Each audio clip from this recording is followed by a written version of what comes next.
भानु प्रताप जी, क्या जी। आपको लगता है कि अब प्रधानमंत्री की इस घोषणा के बाद यह आंदोलन खत्म हो जाना चाहिए और जो सबसे बड़ी किसानों की मांग थी उसे मान लिया गया है, या आपको लगता है कि नहीं अभी भी आंदोलन चलते रहे? ऐसा है, आंदोलन चलता रहे कि आंदोलन न चलता रहे, ये सबसे बड़ी मांग नहीं है। मेरे विचार से भारत का किसान अब किसान आयोग का गठन चाहता है और किसान आयोग ही एमएसपी तय करे। ये भारत के किसान का निर्णय है। भारतीय किसान भानु और उसके राष्ट्रीय अध्यक्ष स्वयं भानु प्रताप सिंह का निर्णय है। ये कानून वापस लेना, कानून बनाना, इससे न तो किसान को कोई फायदा हुआ है और न किसान का कोई नुकसान हुआ है। अब रही बात ये कि 75 साल से स्वामीनाथन आयोग के अनुसार तो किसान को फसलों के दाम मिले ही नहीं। जब किसानों को फसलों के दाम नहीं मिले तो किसान कर्जदार हो गया। यहाँ तो बल्ले बल्ले हुई उद्योगपतियों की, बल्ले बल्ले हुई राजनेताओं की। जो 80% किसान मजदूर पूरे देश को जिंदा रखता था, उसके तो प्राणों की लाली पड़ गई। और जब आत्महत्या करनी पड़ती है कर्ज न पटने के बाद, तो भारत के किसानों के लिए भानु प्रताप सिंह मांग करता है कि किसान आयोग का गठन करो और किसान आयोग में केवल किसान रहेंगे। गन्ने का किसान, गेहूं का किसान, आलू का किसान, धान का किसान, और किसान आयोग का अध्यक्ष भी किसान रहेगा। तब तो, और 75 साल की किसान विरोधी नीतियों के कारण जो कर्जदार किसान हो गए उनको कर्ज माफ करो, तब तक किसानों का हुआ उद्धार। तुम इन बिलों को वापस कर दो, लागू लगा लो या लागू कर दो, इससे कुछ होने वाला नहीं है। इसलिए मैं तो ये कह रहा हूं,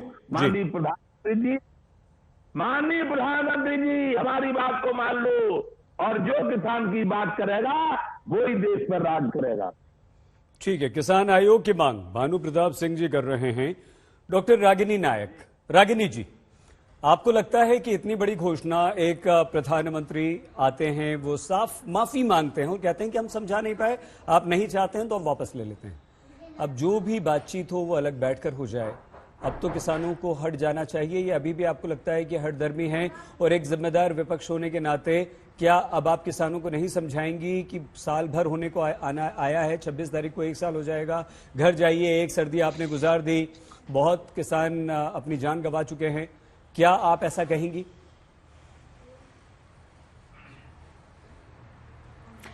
अंसारी जी, एक जिम्मेदार विपक्ष होने के नाते सबसे पहले तो मैं देश के अन्नदाता को नमन करूंगी और इन पंक्तियों के साथ अपनी बात शुरू करूंगी कि ऐ आसमान जो तू इतनी बुलंदियों पर इतराता है, भूल जाता है कि इसी जमीन से नजर आता है। तो इस जमीन की मिट्टी को अपने पसीने से सींच कर सोना बनाने वाले जो किसान हैं, उनको नमन करती हूं कि वो डटे रहे अंगद की तरह पैर जमाकर।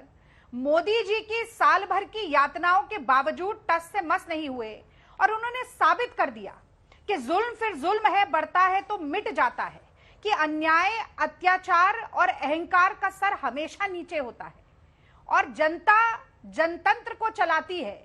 जनतंत्र जनता की मर्जी से चलता है, सत्ता की कुर्सी पर बैठे हुए लोगों के मन की बात से नहीं चलता। अंसारी जी, अब आपके प्रश्न पर आती हूं, लेकिन उससे पहले बस एक पंक्ति और जोड़ूंगी जी। कि मुझे बड़ी खुशी होती है, गर्व होता है मुझे इस बात पर कि एक तरफ तो प्रधानमंत्री नरेंद्र मोदी थे जो साल भर तक कहते रहे कि किसान आंदोलन जीवी है और आंदोलन जीवी परजीवी होता है, यानी पैरासाइट, खून चूसने वाले जोंक के समान, और अपने नेताओं से कहते रहे कि आतंकी बोलो, मवाली बोलो, गुंडा बोलो, नक्सली बोलो, पाकिस्तानी खालिस्तानी बोलो। और दूसरी तरफ राहुल गांधी खड़े थे जो कि अपना सहयोग दिखाने के लिए ट्रैक्टर चलाकर ले गए संसद तक और किसानों का आत्मविश्वास बढ़ाने के लिए लगातार कहते रहे कि लिख कर रख लो, किसान का काले कानून किसान वापस करवा के रहेगा, मोदी जी के अहंकार को मिट्टी में मिला के रहेगा। और अब आपका बड़ा सवाल, आप पूछ रहे हैं कि जब मोदी जी ने घोषणा कर दी है तो किसान उठ क्यों नहीं रहे जी? तो मैं आपसे जानना चाहती हूं, ऐसे देश में जहां का बच्चा बच्चा ये बोलता है कि रघुकुल रीति सदा चली आई, प्राण जाए पर वचन न जाई, वहां मोदी जी के लिए कहना पड़ता है कि मोदी रीति सदा चली आई, जो कह जाए वो कभी ना निभाई। 2014 में सबसे बड़ा वादा मोदी जी ने किसानों के लिए किया था कि लागत पर 50% मुनाफा जो है वो हम देंगे, और 2015 में सत्ता में आते ही 2015 में सुप्रीम कोर्ट में हलफनामा देके कहा कि ये लागत पर 50% मुनाफा दिया ही नहीं जा सकता। रागिनी मोदी जी ने तो कहा था 2 करोड़ नौकरियां भी दी जाएंगी। मोदी जी ने तो कहा था 15 लाख। रागिनी जी, अगले हिस्से में समाप्त कीजिए, डॉक्टर जफर के पास जाना है। मोदी जी ने कहा था 100 स्मार्ट सिटी भी बनेंगी।